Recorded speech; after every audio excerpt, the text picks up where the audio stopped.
Yo, what's up? Hello! Welcome Yeah. to Rayman Raving Rabbits. So we just wrapped up recording some Mario plus Rabbids Kingdom Battle episodes, as well as some Sonic Mania episodes. So we thought we'd just take a little chill episode and just jump into my Minecraft world. Sadly, Oscar doesn't have a Switch, so we can't join in with each other. Maybe we can do that later with the Better Together update coming out later Yeah, this year. that would be epic. Yeah. Right now I'm just gonna like chill, just play some Minecraft, and we're gonna talk about whatever, and at the same time. So this is, I would never jump this in real life. Yeah, no shit. I'm not even sure you would survive if you jump that high in real life. Yeah, probably So not. that's- No. So let's I'm gonna put some. Oh, yeah, I have my Fuel. coal back at the other place. So let's go.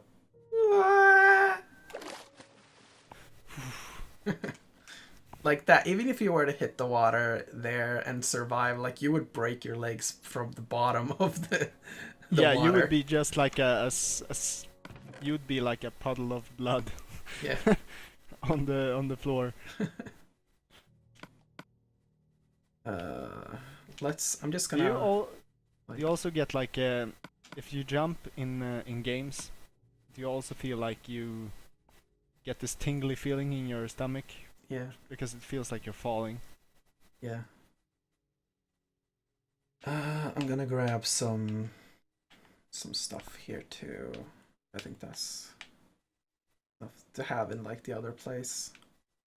I'll grab these pickaxes too. Actually, the pickaxes make more sense to have in the cave. Yeah, it's true. So is your cave like super dangerous? I've not really super dangerous, but I found diamond in there, so I was kind of lucky. I made like a shelter there while I was gonna go mine for like some iron and stuff like that. Mm-hmm. But then I ended up finding diamond and shit, so I was like, yeah, this is actually a good place to This is stay. good. Whoops. There we go. And yeah. Do you They have even any know? food? I don't even know what the blue stone, the lapis lazuli, is good for. You use it to color things, so I can use it to color a bed blue, for instance. Oh, okay. Yeah. Yeah. I also need a chest here. There we go. Let's put the chest. I'm gonna put it here, so let's. Whoops. Let's move this.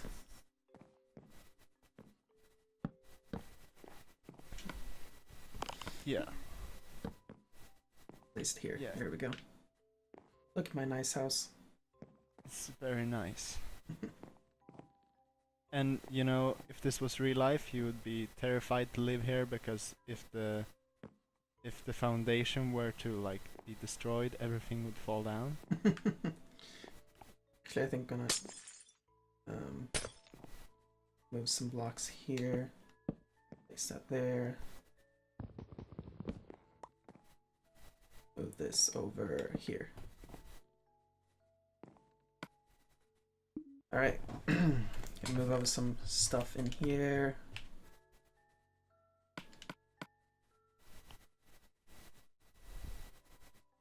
So yeah, what do we talk about here? Yeah, we can't talk about chili dogs. Can't talk about rabbits. We should talk about something else. Yeah. Sexy Pokemon. No, wait, that's not. The internet guards are going to find me if I do that.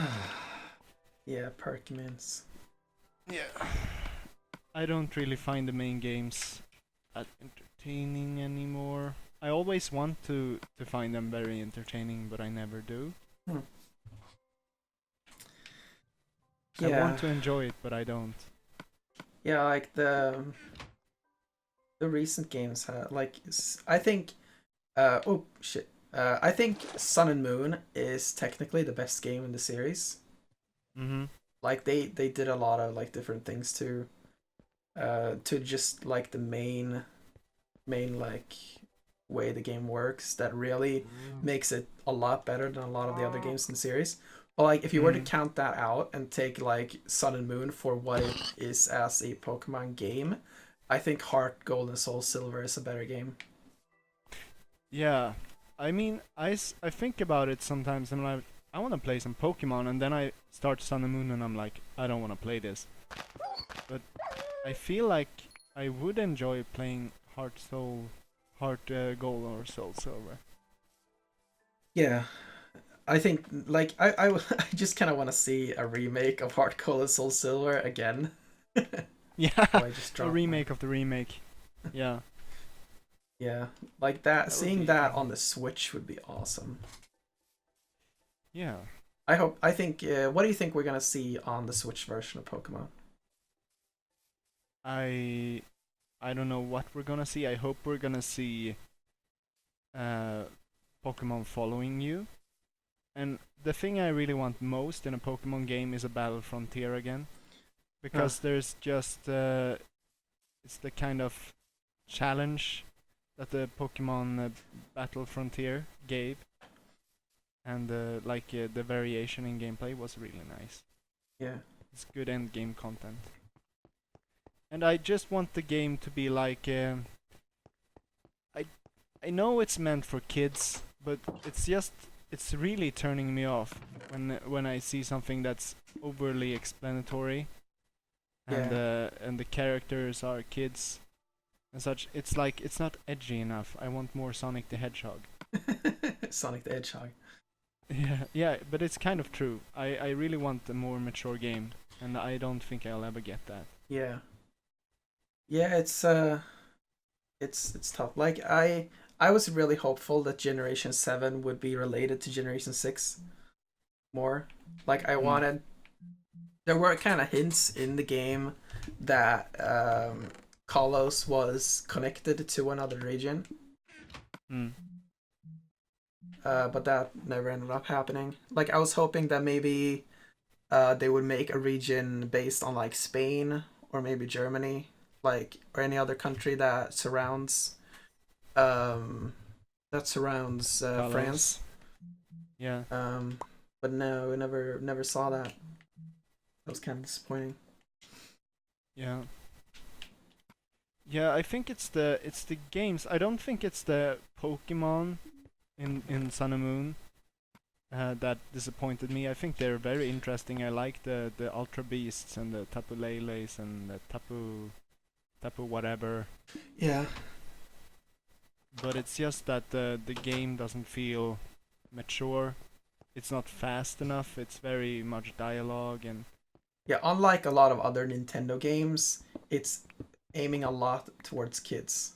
Like mm, other Nintendo games are very good at like being for everyone, yeah. while yeah, like the Pokemon games are like very focused on kids.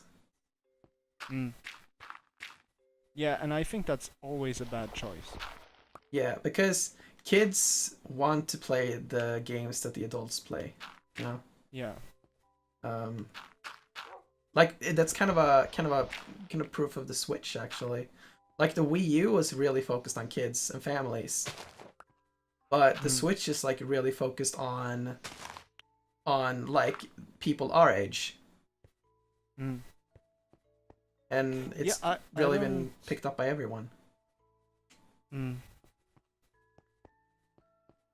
I think there's something in human nature that wants us to always, even though something can be overly mature with blood and so on, like it's more than in reality, more Yeah, blood and more violence and more mature content, more sexual content than actual real life.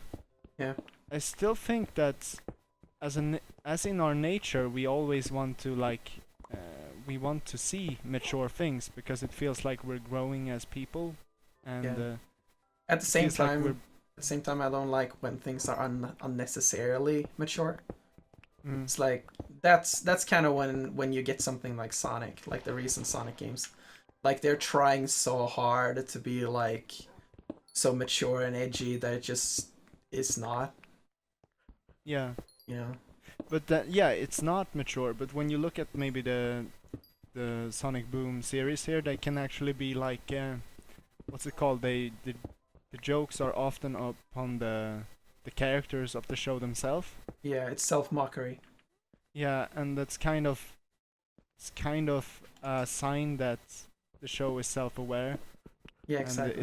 it's kind of mature in some way. It feels like the show is more mature that way.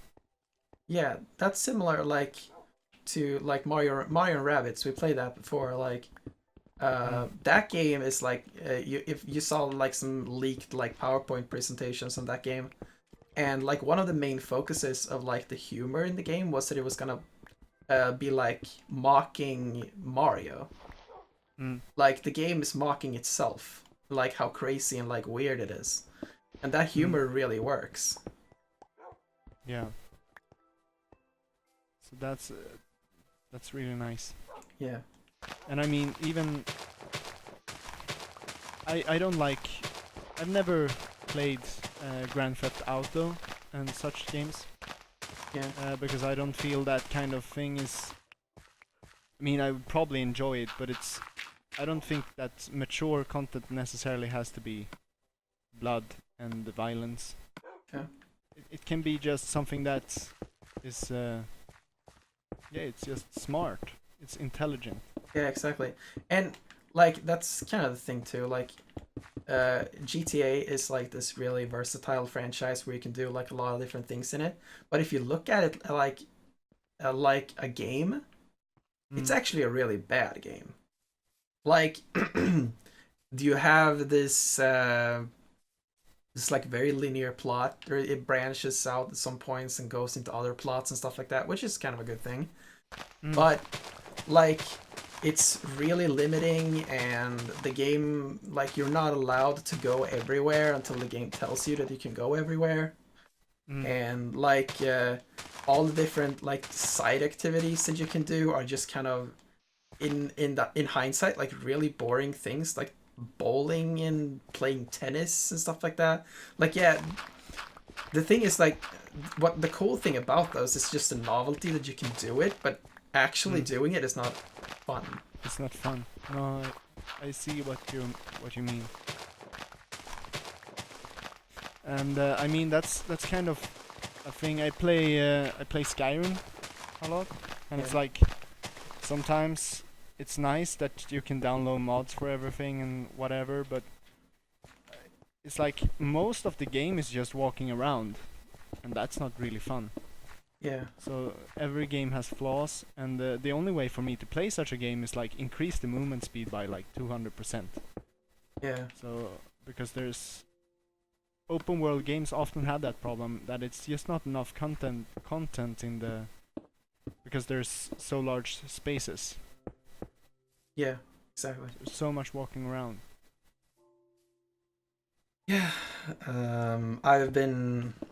I've personally been really critical of like open world games and just like the kind of RPG genre in general, Mm. because it's like if you like yeah they are like these very like massive scale epic adventures, Mm. right? But when you look at the just like the moment to moment things in the game, it's just weird, and how like the game controls you in weird ways and stuff like that. There's a lot of things that you don't actually have control over and you feel like you have control over it, like Yeah. some like things like skill trees and like leveling systems and stuff like that. You feel like you're getting better, but the game is actually just in the background scaling alongside you, and the game just has like the same difficulty throughout the entire game, but it feels like you're getting better, which it's just Yeah. a really cheap way of making the player feel better, which yeah, it's not skill based. It's based on numbers, arbitrary numbers that just get higher and higher throughout the course of the game. And it's really stupid because they make the player more powerful, and then they make the enemies more powerful. And then it's like the only reason they have to make the enemies more powerful is because they want to fake making the player more powerful. Yeah. Instead of just giving the player like, well, making the player very, very slightly more powerful or giving them new abilities. Yeah, making them actually teaching the player new mechanics and stuff like that, and yeah, just like evolving the game itself instead of just um, increasing a number somewhere. Yeah, because I know when I played Skyrim, it was like if you're level 10 or something and then you meet an enemy that's like 10 levels higher than you, it's not like it's a nice experience because often you can't really do anything because the movement speed means that you can't escape from the enemy unless you heighten your movement speed. And sure, you can use shields and stuff, but that's not really fun. So it's like you're kind of fucked immediately if you stumble upon something that is quick and stronger than you. Yeah, and that's just kind of like the beauty of Breath of the Wild. Um, the game is completely open from the beginning, right? And there are no like leveling system telling you what you can and can't do. You are just free to roam the world, and if you run into a strong enemy, like the enemy is visually like intimidating to begin with, right? So you can see when they are dangerous. Yeah, and then just running up to the enemy and you because and it's not like the enemy's gonna like hunt after you. Like there's basically like a spawn point for an enemy. This is gold. There's like a spawn point. Iron. Yeah, it's iron. There's like a spawn point for an enemy, and then there is a maximum range of which an enemy will move out of, right? And if you just kind of look at the enemy, you try to attack it, and then you're like, shit, I like realizing mid through the battle, like, I can't do this. You try to run away, hopefully you're able to run away, and then you're like, okay, I need to like practice more to beat this enemy. And like a lot of times, maybe it's just like a more powerful weapon you need, or a lot of the time, like even if I were to throw you into Breath of the Wild, someone who hasn't played Breath of the Wild yet, with like the most powerful weapons in the game, and I throw you like up against a Lionel, one of the most powerful enemies in the game, you would not be able to beat him, even though you are statistically capable of doing it. You wouldn't be able to do it because the game is so focused on skill and like making the player better at the game itself throughout the course of the game. Yeah, I think that it's probably good to have some kind of making the player stronger. I know there is actually ways of making the player stronger in Breath of the Wild by armor and hearts. Yeah. But I think that it should be probably dialed down, like in, we say, Skyrim or something. You can probably get like free... Yeah, let me just go in there for a moment. Like, yeah, there should be things that can make you stronger and have like more armor and stuff like that. But they shouldn't be tied to a skill tree or a leveling or a number. It should be like something you buy in a store or like find somewhere in the game. I think that is fine if it's tied to leveling. I just think it shouldn't be 300-400% stronger. You should maybe just be, maybe if you like level up everything you have, or just like after having played the game, if you're like maybe 100% stronger, like 200, so maybe you're twice as strong as you were when you began, that's fine. As long as it doesn't end up like that you're like 500-600% stronger because you have armor that makes you invincible, and you have also 600% more health, and you have weapons that do 10 times the damage, because then you have this outrageous scaling. If they only make it like, yeah, a weapon can be twice as efficient and armor can be twice as efficient, then it's probably fine. But when you take it to extreme amounts, it becomes very hard to balance the game, I'd say. Yeah. If you want to hear us continue this discussion about RPGs and open world games, well, you can watch the next episode. So see you then. Bye.